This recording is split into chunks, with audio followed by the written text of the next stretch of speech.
Jadi semua rumah kurang lebih 400 itu terbakar. Atap seng, rumah batu terbakar semua. Tapi rumah yang atap alang-alang ini tidak terbakar. Baru anehnya, pohon kelapa yang ada di atasnya itu terbakar. Tapi daun kelapa ketika tiba di atap alang-alang itu padam.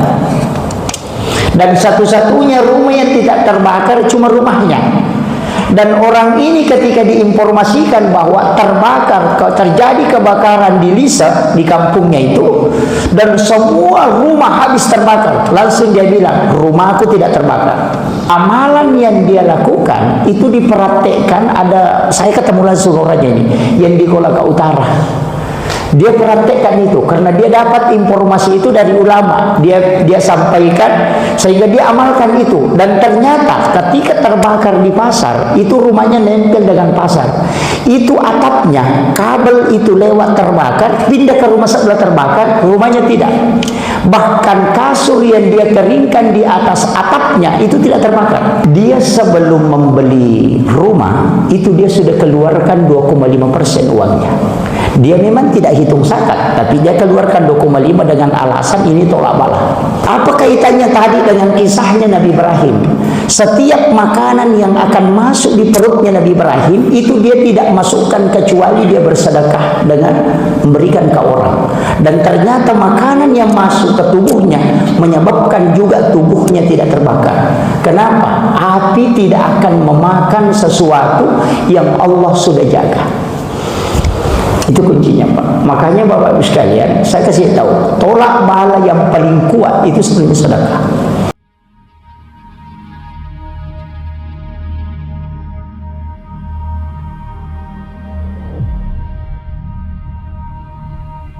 Ya Rabbi bil Mustafa balligh maqasidana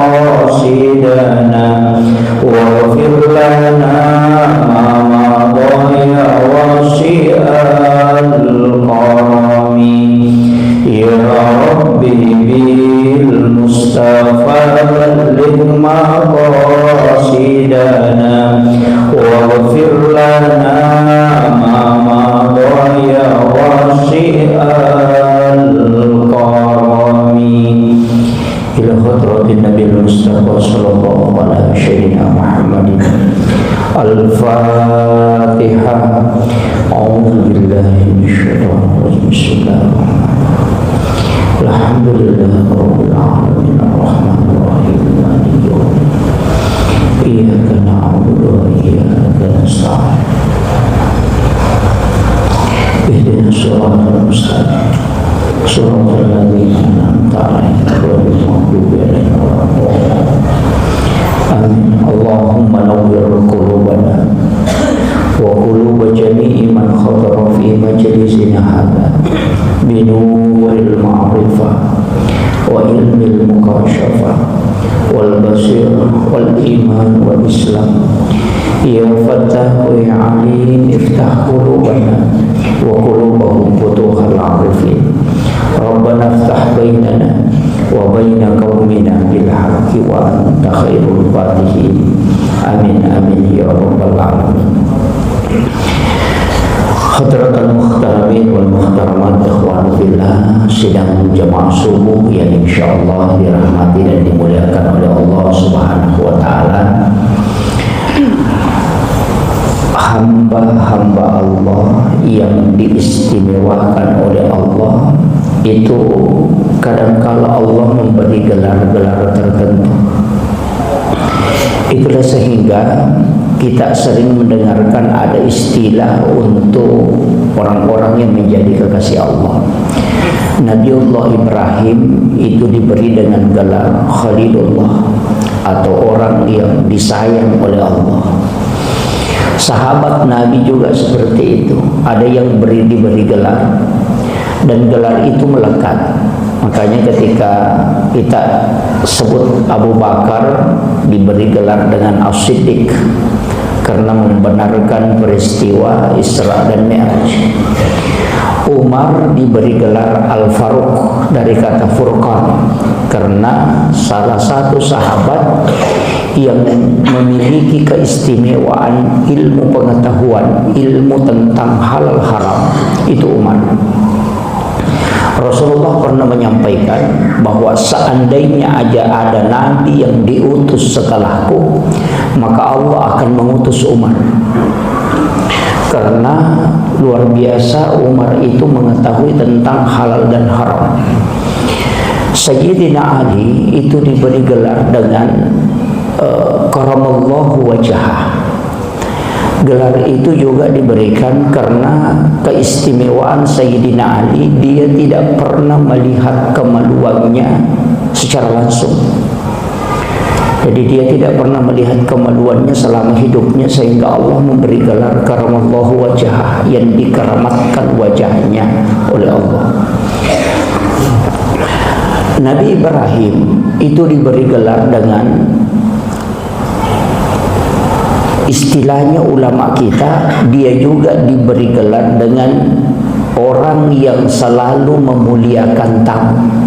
Jadi selain Khalilullah juga disebut sebagai orang yang selalu memuliakan tamu. Jadi Khalilullah itu tidak diberikan cuma-cuma. Orang yang disayang Allah itu tidak diberikan cuma-cuma, tapi ada yang menyebabkan dia diberi gelar itu. Salah satu keistimewaan Nabi Ibrahim itu adalah sedekahnya. Nabi Ibrahim tidak akan pernah makan kecuali ada orang yang dia temani. Kadang dia berjalan sampai 3 kilometer itu, berkeliling di tempat itu hanya untuk mencari orang supaya ada yang dia temani makan. Itu Nabi Ibrahim. Sehingga tidak ada makanan yang masuk ke dalam perutnya Nabi Ibrahim kecuali dia bersedekah sebelumnya. Dari situlah orang tua kita dulu ketika dia memelihara kucing, maka sebelum dia makan, maka dia akan persiapkan makanan untuk kucingnya, karena termasuk itu sedekah. Itu ilmu yang sampai hari ini sebenarnya banyak orang tidak tahu. Karena saya kasih tahu salah satu rasa, sepertinya ngaji kitab sama guru ulama kita, dan itu yang membuat saya kadang berpikir bahwa Nabi yang diberikan ujian di luar dari akal itu Nabi Ibrahim. Kenapa? Yang pertama, Nabi Ibrahim adalah Nabi yang dibakar. Jadi Nabi yang dibakar itu Nabi Ibrahim, tapi tidak terbakar. Dan Nabi yang disuruh menyembeli anaknya juga Nabi Ibrahim, tapi itu pun pisaunya tidak bisa makan. Kenapa? Ini nanti rahasia sedekah, Pak. Api itu membakar, yang membakar itu sifatnya. Ketika Allah mencabut sifatnya, dia tidak akan membakar. Jadi Nabi Ibrahim itu bukan selamat dari pembakaran, tetap dibakar. Cuma api itu yang sifatnya dihilangkan oleh Allah sehingga tidak membakar Nabi Ibrahim. Apa doanya Nabi Ibrahim sehingga tidak terbakar? Ada yang hafal doanya? Hah? Kulna ya rukuni bardan wassalaman. Itu bukan doanya Ibrahim. Bukan. Itu ucapan Allah, kalamullah setelah Ibrahim baca doa. Jadi orang sering mengatakan kulna ya narukuni itu doanya Nabi Ibrahim. Bukan. Jadi Ibrahim tidak bilang itu. Itu Allah yang bilang kepada api, wahai api, kau dingin, dan dingin yang menyelamatkan. Bayangkan Pak, 40 hari 40 malam itu di dalam api Nabi Ibrahim, tapi dia tidak terbakar. Kenapa? Apa ucapannya? Wah, ini yang harus dihafal ini, Pak. Hafal doanya Nabi Ibrahim ini. Kalau naik motor kencang, kalau jatuh insya Allah tidak sakit. Gitu. Saya diajarkan itu sama guru. Tidak ada yang kau tempati jatuh itu, tidak ada yang menjadi bahaya untukmu ketika itu kau pakai. Itu pakai selama istilahnya orang Bugis. Makanya Bapak harus hafal itu. Hasbi Allah, ni'mal wakil, ni'mal maula, wa ni'man nasir. Itu yang diucapkan Nabi Ibrahim. Jadi itu doanya. Jadi kalau Bapak mau makan sesuatu dan takut kalau itu menjadi penyakit untuk kita, takut misalnya makan kambing, dia bilang, wah tekanan ini, pakai itu. Nanti kan ada juga yang lain, tapi saya bahas ini dulu. Jadi nanti rahasianya Nabi Ibrahim itu kenapa tidak terbakar oleh api, karena tidak ada makanan yang masuk ke dalam tubuhnya kecuali dia sudah sedekah. Orang yang selalu mengeluarkan sedekah itu tidak akan terbakar. Kuncinya itu, Pak. Kalau ada harta yang terbakar, ada rumah yang terbakar, ada pasar yang terbakar, kalau tempat kita terbakar, itu perlu dipertanyakan. Karena api tidak akan pernah membakar sesuatu yang Allah sudah jaga. Tidak mungkin. Nabi Ibrahim, jangankan hartanya, tubuhnya saja, yang setiap makanan yang mau masuk dia sedekahkan, maka dia tidak akan terbakar. Jadi bukan tubuhnya Ibrahim yang kuat, tapi api yang dicabut sifatnya. Saya pernah dengarkan langsung kisahnya Guru Ki Haji Abdul Muin Yusuf Kalisidendring istilahnya, pendiri Pondok Pesantren Al-Urwatul Wusqa, bersama dengan Bapak Kahar Musakkar. Mungkin ada yang tahu kalau Pak Kahar Musakkar. Ketika dikepung oleh tentara dengan jarak kurang lebih 7 meter, karena dia di sungai mandi, kemudian dikepung oleh tentara, itu satu peleton yang kepung, dan itu senjata sudah ditodongkan. Tapi Guru Ki Haji Abdul Muin Yusuf dengan Pak Kahar Musakkar adalah orang yang akidahnya kuat, sehingga dia mengatakan begini, bagaimana, apa yang kita harus lakukan? Jadi Guru Ki Muin mengatakan, kasih tahu Pak Kahar, kalau kau mati saya juga harus mati, kalau saya mati kau juga harus mati. Dia bilang kalau begitu kita baku rangkul. Jadi dia baku rangkul kemudian ditembak. Bayangkan satu tentara, satu peleton tentara yang tembak sampai habis pelurunya, dan itu selamat. Pak Kahar Musakkar itu sampai seluruh pakaiannya itu hitam dan bocor, tapi tubuhnya tidak ada satupun yang lecet. Guru Ki Haji Abdul Muin Yusuf pakaiannya pun tidak kena peluru. Tapi Guru yang langsung, karena ketawaduannya beliau, langsung kasih tahu Pak Kahar ketika tentara ini sudah pergi karena sudah kehabisan peluru. Tentara ini pergi, langsung tanya Guru itu tanya Pak Kahar, dia bilang, wah hebat sekali pakaianmu ini. Hebat sekali baca-bacamu Pak Kahar. Bisanya itu bajumu hitam semua bocor, tapi badanmu tetap utuh. Pak Kahar bilang, Pak Kahar Musakkar bilang, lebih hebat yang kau pakai, karena bajumu saja tidak robek. Jadi makanya Pak Kahar podang dia kasih tahu Guru ya asik pi pakaianmu kok, ya nasa sabuk mau baju juku, ya kau nama baju jumu dia tu sobek. Artinya baju yang kau pakai ini tidak ada yang rusak, ini saja sih rusak pakaianku. Jadi Guru Ki Muin bilang, kasih tahu saya apa yang kau pakai. Pak Kahar bilang, iya saya akan kasih tahu kalau kau juga kasih tahu apa yang kau pakai. Makanya dua orang ini menyampaikan, ini disampaikan oleh Guru Profesor Dr. Rahim Arsyad ketika haulnya Guru dan Guru cerita langsung kepada beliau. Dia mengatakan begini, Pak Kahar itu mengatakan, ketika saya tadi melihat senjata sudah ditodongkan, saya yakini dalam hati bahwa senjata itu adalah manusia yang buat, sedangkan tubuhku Allah yang buat. Tidak mungkin lebih tinggi itu yang manusia buat daripada Allah. Sehingga bajunya robek karena bajunya buatan manusia. Itu makanya itu. Tapi Guru Ki Muin, Pak Kahar tanya, apa yang kau pakai? Guru Kemun itu tidak ada baca-baca. Dia cuma bilang, biar semua orang berkumpul mau mencelakai saya, tapi kalau Allah tidak izinkan, maka aku masih selamat. Dan itu terbukti. Jadi tidak ada bacanya. Jadi ulama pakai itu, tawakal. Nabi Ibrahim pakai itu, Pak. Bayangkan Nabi Ibrahim diuji dengan 2 ujian besar. Yang pertama dibakar. Menurut akal sehat pasti terbakar, tapi tidak.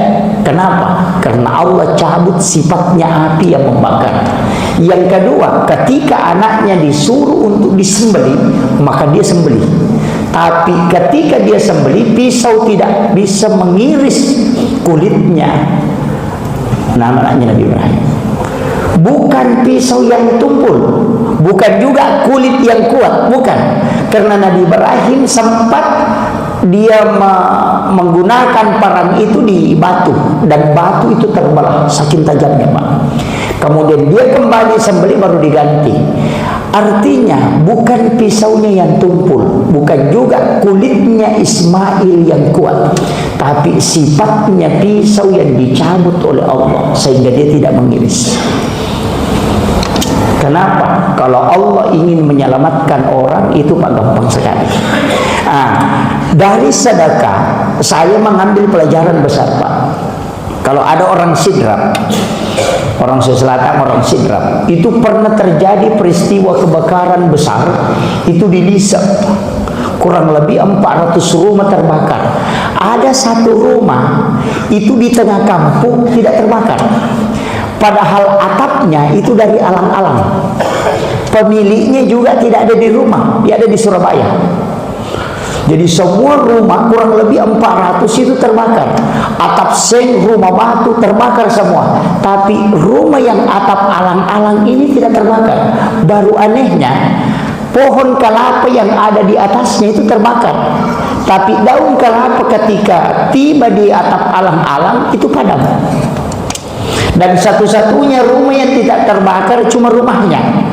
Dan orang ini ketika diinformasikan bahwa terjadi kebakaran di Lisa, di kampungnya itu, dan semua rumah habis terbakar, langsung dia bilang, rumahku tidak terbakar. Langsung dia bilang begitu. Dia bilang orang tidak ada, pokoknya habis. Dia bilang tidak, rumahku tidak terbakar. Kalau terbakar berarti Allah menyalahi janjinya. Itu yang dia bilang.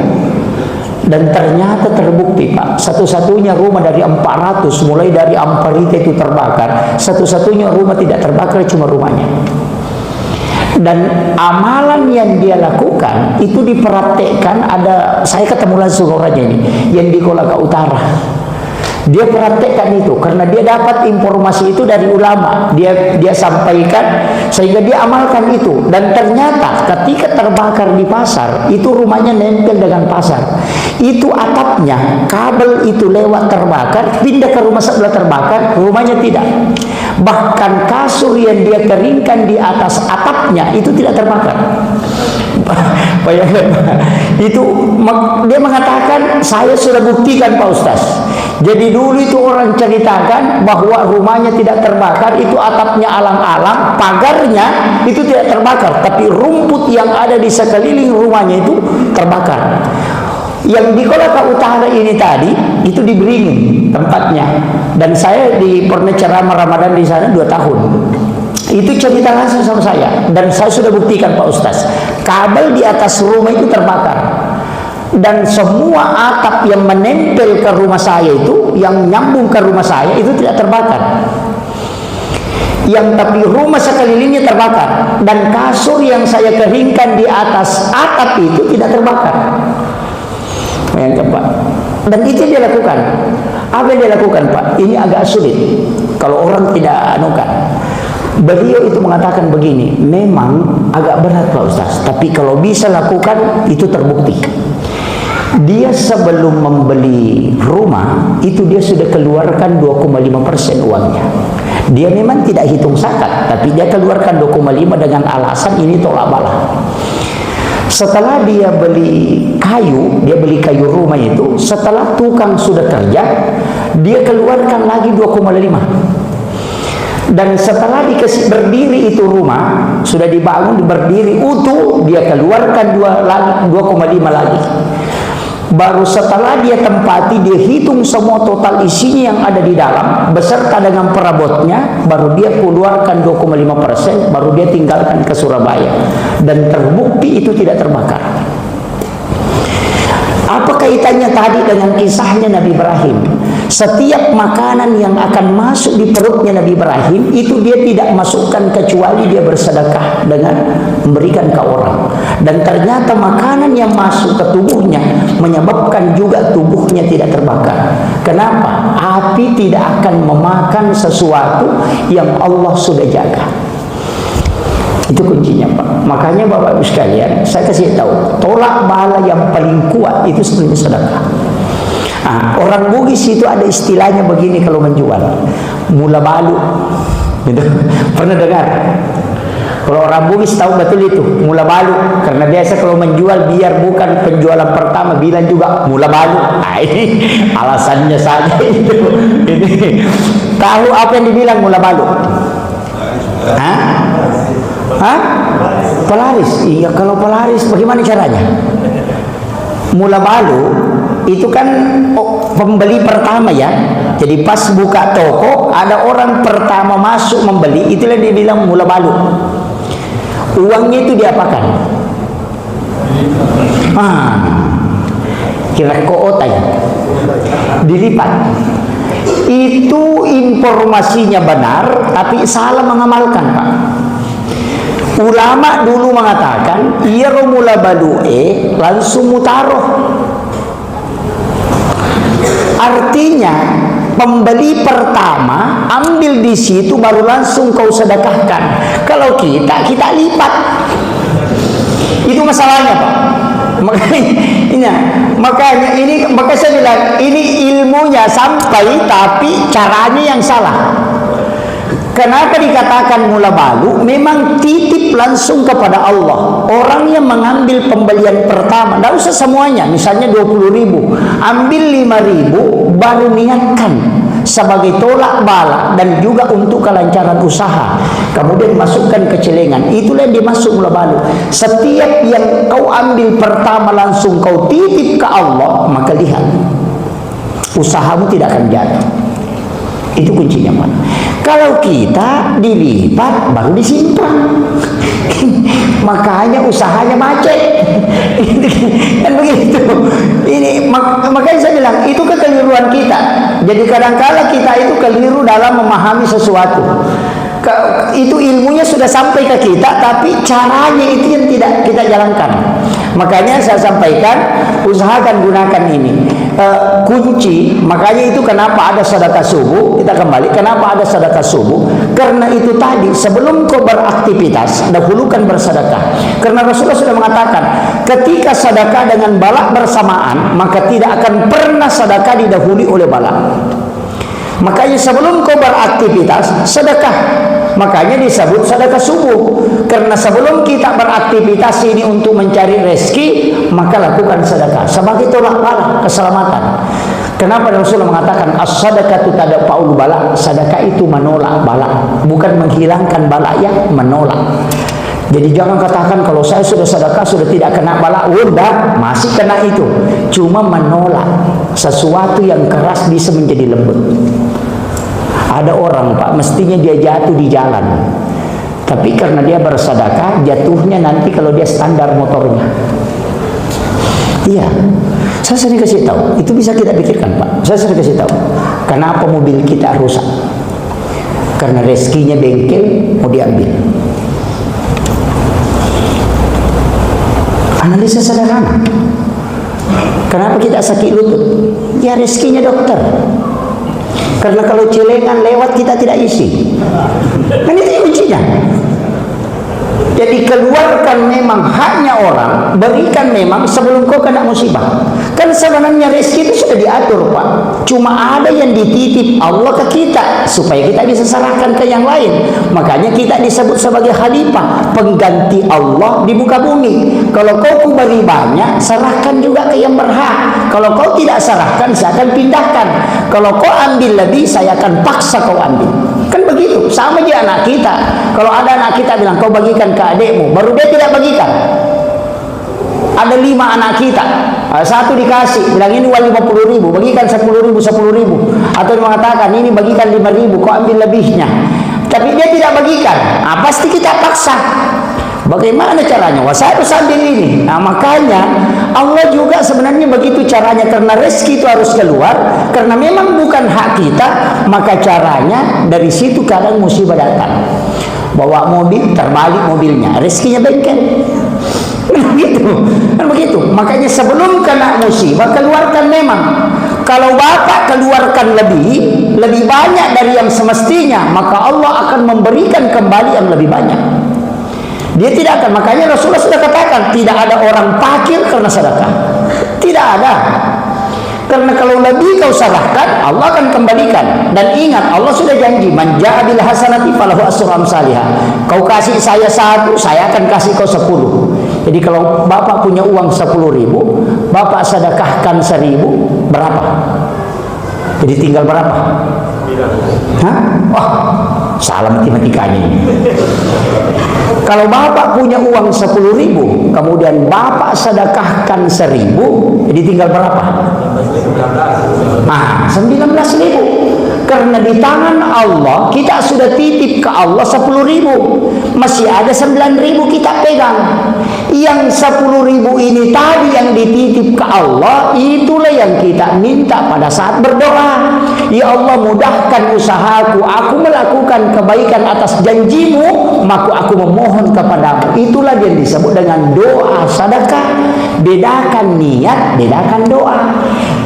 Sama juga dengan mau tidur, bedakan doa tidur, bedakan niat tidur. Kalau bapak niat doa tidur, bismika Allahumma ahya wa bismika amut.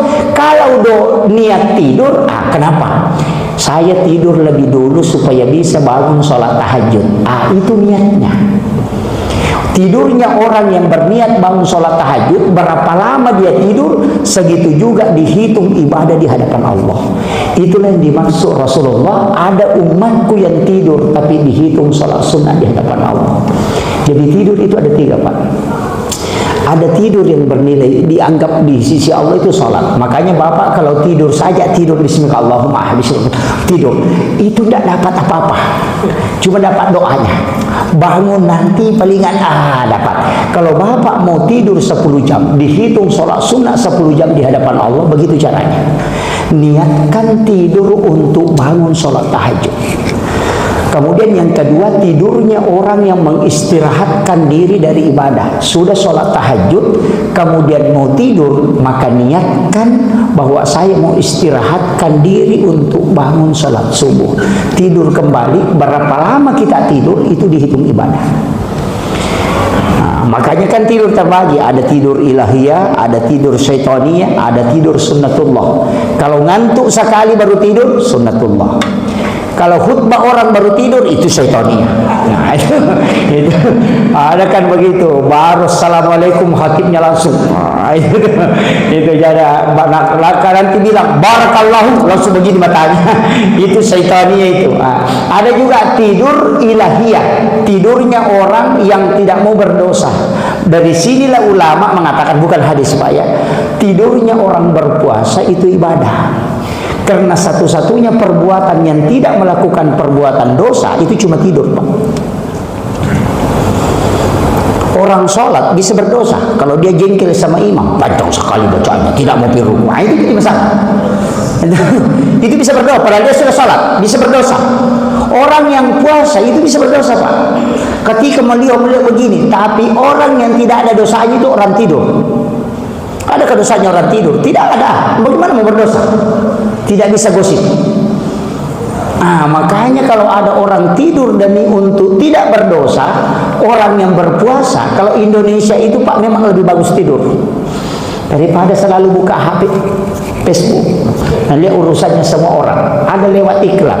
Makanya Bapak Ibu sekalian, sesekali juga janganlah pakai HP membaca Al-Quran, karena program Al-Quran itu ada yang saya pernah dapat satu informasi, dan ini Pak bahwa di aplikasi Al-Quran itu ada yang sengaja membayar dengan iklan yang begitu mahal supaya bisa masuk ke situ, di iklan Al-Quran. Tapi bukan iklan Al-Quran, itu iklan perempuan pakai celana pendek. Kita sudah buka Quran, dapat orang pakai celana pendek di handphone dong. Makanya kalau saya lebih baik pakai Al-Quran. Bapak pegang HP dengan pegang Quran itu tidak sama pahalanya. Memegang saja Al-Quran itu sudah 2000 hasanat. Baru dibaca Pak, baru dipegang. Tapi jangan juga selalu dipegang saja baru pergi, itu juga jadi masalah. Jangan bilang wah pahalanya ada Pak Ustaz, pegang saja begini baru pergi. Ini orang malas betul ini. Iya, jadi memegang saja Al-Quran itu sudah 2000 hasanat, 2000 pahalanya. Itu saking mulianya Al-Quran. Belum dibaca. Bapak pegang HP itu tidak dapat. Makanya mengaji dengan handphone itu masih sahkan. Itu betul ayat-ayat Quran, tapi jangan hukumi handphone itu Al-Quran. Kalau Bapak hukumi handphone adalah Al-Quran, bahwa itu fatal, tidak bisa masuk WC itu. Jadi kalau Bapak mau masuk WC, HP-nya disimpan di luar. Kalau keluar, insya Allah hilang. Jadi masalah. Ya, kan ada alasan mengatakan, kalau filenya kan Al-Quran juga Pak Ustaz. Kalau file kita hukumi Al-Quran, penghafal Al-Quran juga tidak boleh masuk WC. Karena di otaknya itu juga file. Kan begitu. Makanya ulama kita mengatakan bahwa Al-Quran itu untuk handphone itu memang filenya adalah ayat-ayat Quran, tapi tidak bisa dihukumi Al-Quran. Nah, ini makanya kalau Bapak mau mengaji pakai Quran Nasulah, jangan pakai Android. Ada juga sekarang kan sistem ya mudah-mudah semua di HP. Ustaznya juga pakai YouTube. Nah, makanya saya sering sampaikan, memang perlu kita ngaji di YouTube, tapi perlu juga kita punya guru. Ada beberapa ulama kita yang ada di Sorong yang mestinya kita ke situ belajar. Panggil mereka menyambung sanad ilmu. Penting itu Pak, menyambung sanad ilmu, karena ulama itu bisa memberi syafaat. Bukan seperti saya. Ulama kalau di Kalimantan ayah kayak Haji Muhammad Sain Abdul Ghani. Itu bisa memberi syafaat Pak. Kalau di NU saya ngikutnya ke Hadratus Syekh Hasyim Asy'ari. Karena ulama-ulama waliullah seperti itu. Kalau yang di Mangkoso, yang DDI ya Guru Teki Abdul Rahman Abu Dalek. Kalau Asadiyah Guru Tasa'ada. Ulama seperti itu bisa memberi syafaat. Karena dia bisa memberi syafaat itu Rasulullah. Yang kedua Al-Quran. Yang ketiga ulama. Ulama-ulama khusus itu. Kemudian yang keempat yang bisa juga memberi syafaat itu anak perempuan. Karena ada hadis Nabi, siapa yang meninggalkan 2 atau 3 anak perempuan ahli ibadah, maka ibu bapaknya tidak disentuh api neraka. Itu hadis. Nah, makanya kalau Bapak punya anak laki-laki ya sabar. Ya, harus hafal Quran dulu. Ya, kalau anak perempuan Pak, yang penting sholat, insya Allah kita dapat. Nah, makanya 2 atau 3 kata Nabi. Jadi kalau makanya saya dulu ketika ngaji tasawuf sama guru Tasenur, dia bilang, nak nanti kalau sudah menikah usahakan bikin anak perempuan dulu 2 baru laki-laki kalau mau, atau 3 anak perempuan baru 1 laki-laki. Saya bilang wah tidak bisa itu, kita tidak tahu bagaimana yang dikasih Allah. Dia bilang gampang. Ini saya kasih ilmunya. Kalau mau anak perempuan itu saya kasih tahu Pak, sebelum berhubungan tes napas. Kalau napas kanan yang kuat kemudian tinggal, itu dipastikan laki-laki, dan itu terbukti Pak. Kalau napas kiri itu perempuan. Dan saya tahu betul bahwa ilmu ini masuk di ilmu hikmah. Ada beberapa di ilmu hikmah itu Bapak harus memang tahu. Orang dulu itu kan kenapa dilarang, kenapa ada larang begini, kenapa, itu semua sudah Pak. Ada memang penjelasannya itu. Ulama-ulama kasyaf itu sudah tahu. Sama dengan sholat sunnah subuh. Kalau orang sholat sunnah subuh, rakaat pertama baca alam nasrah, rakaat kedua baca alam tara kaifa, itu tidak akan kena penyakit tulang. Sakit lutut dengan sakit punggung itu tidak kena. Itu doa hikmahnya. Itu alam nasrah dengan alam tara kaifa. Kalau dia baca alam nasrah rakaat pertama, li'ila fi Quraisyin pada rakaat kedua, maka tidak ada musuhnya yang bisa mencelakainya. Kalau ada orang mau merusak kita, itu tidak akan sampai. Itu Itu ada di kitab itu Pak. Kemudian itu hadis Nabi di kitabnya Imam Al-Ghazali. Kalau yang di Sinatul Asrar itu beda. Qul ya ayyuhal kafirun rakaat pertama, Al-Ikhlas 3 kali rakaat kedua itu sama dengan kalau bersedekah emas seperti bumi besarnya. Itulah makna hadis rakaatanil fajr khairum minad dunya wa ma fiha. Nah, makanya Bapak kalau mau pilih surah salat sunat subuh ini ya, sesudah azan subuh, Alam Nasrah rakaat pertama, Alam Tara Kaifa rakaat kedua itu obat tulang. Kalau Bapak tidak mau kena penyakit tulang, penyakit punggung dengan lutut, amalkan itu. Istiqomahkan. Dan orang yang mengamalkan itu dipanjangkan umurnya. Nah, itu Bapak lapis sunat. Alam Nasrah dengan Alam Tara Kaifa. Kalau Alam Nasrah rakaat pertama, ini di hadis Nabi, di kitab Imam Al-Ghazali, li'ila fi Quraisyin rakaat kedua, tidak ada musuhnya yang bisa mencelakainya.